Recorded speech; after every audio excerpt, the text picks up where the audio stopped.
Assalamualaikum warahmatullahi wabarakatuh. Bertemu lagi dengan saya, Aryana Saraswati, dalam pelajaran Bahasa Indonesia Paket C kelas 12, Bab 3, Mengapresiasi Teks Editorial. Mengidentifikasi informasi dalam teks editorial. Editorial adalah artikel dalam surat kabar atau majalah yang mengungkapkan opini editor ataupun pimpinan surat kabar atau majalah terhadap berita aktual yang sedang berkembang di masyarakat.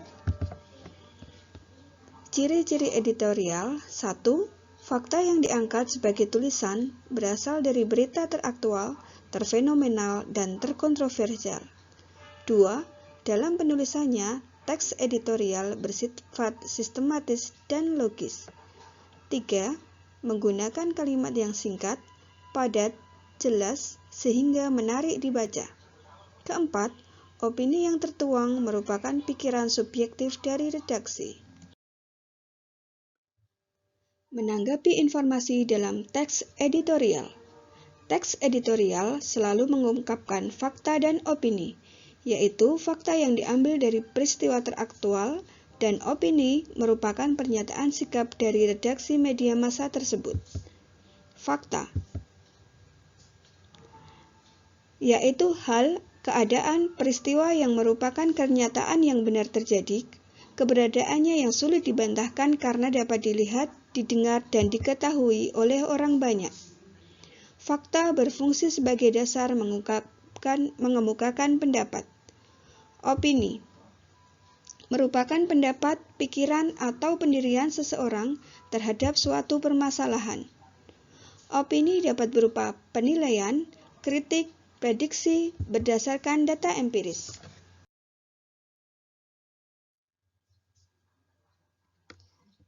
Menganalisis struktur dan kebahasaan teks editorial.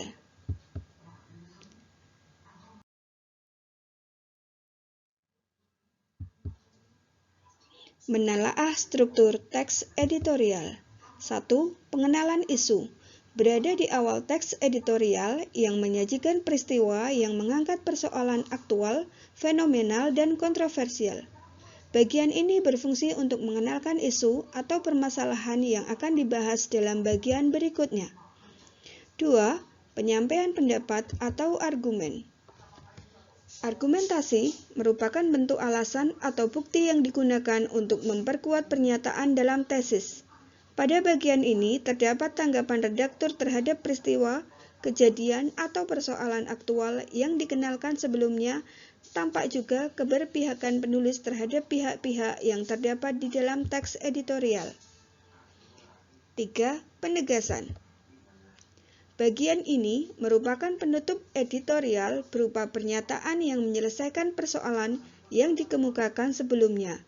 Dapat berupa simpulan, saran, rekomendasi, dan harapan redaksi kepada pihak yang terkait.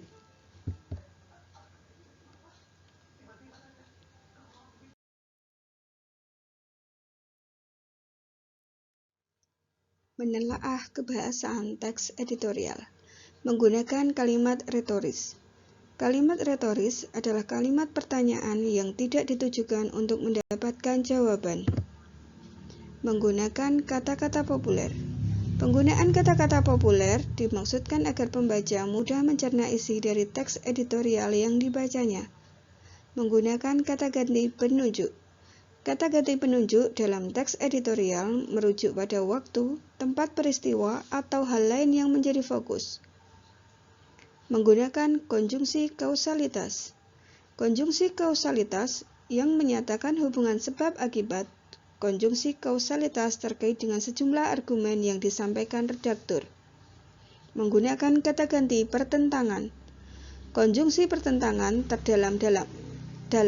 terdapat dalam teks editorial terkait masalah yang diangkat yang bersifat pro dan kontra.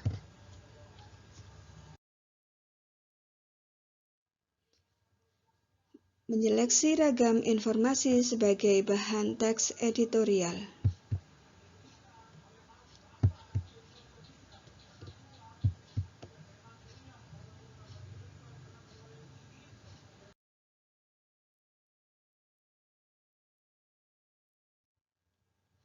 menentukan isu aktual dari berbagai ragam informasi. Untuk mengetahui isu aktual secara mendalam, berita dapat ditelusuri dengan membaca intensif dan berikut langkah-langkahnya. 1. Menyiapkan teks yang akan dibaca. 2. Membaca teks secara keseluruhan. 3. Menandai bagian penting. 4. Mencatat ide pokok setiap paragraf. 5. Membaca ulang untuk mendapatkan simpulan sementara. Menyampaikan pendapat dengan dukungan argumen. Penulis editorial harus menelusuri isu aktual dengan observasi langsung maupun tidak langsung, seperti melalui wawancara dengan narasumber terkait atau membaca dari berbagai sumber yang bisa dipercaya.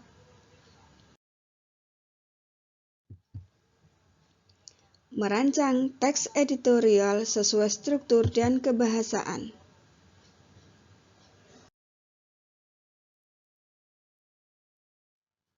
Tahap-tahap dalam menulis teks editorial. 1. Membaca 2 atau 3 teks editorial dari sumber media massa yang berbeda. 2. Mendata isu-isu utamanya dan merumuskannya menjadi pernyataan umum. 3. Menelusuri data-data pendukung atas pernyataan umum yang sudah dibuat. 4. Membuat perincian data tersebut, kemudian menganalisis menjadi sebuah argumen. 5. Menafsirkan argumen-argumen yang telah dibuat secara terperinci menjadi sebuah pendapat baik berupa kritik, penilaian, maupun harapan. 6. Membuat saran atau rekomendasi untuk memberikan solusi atas isu-isu yang berkembang. 7. Mengemas hasil pengumpulan data sebelum menjadi satu tulisan teks editorial dengan panjang tulisan 8-10 paragraf dan masing-masing paragraf antara 2-3 kalimat. Demikian pembelajaran kita hari ini tentang mengapresiasi teks editorial. Selamat belajar, terima kasih dan jumpa lagi di lain kesempatan. Wassalamualaikum warahmatullahi wabarakatuh.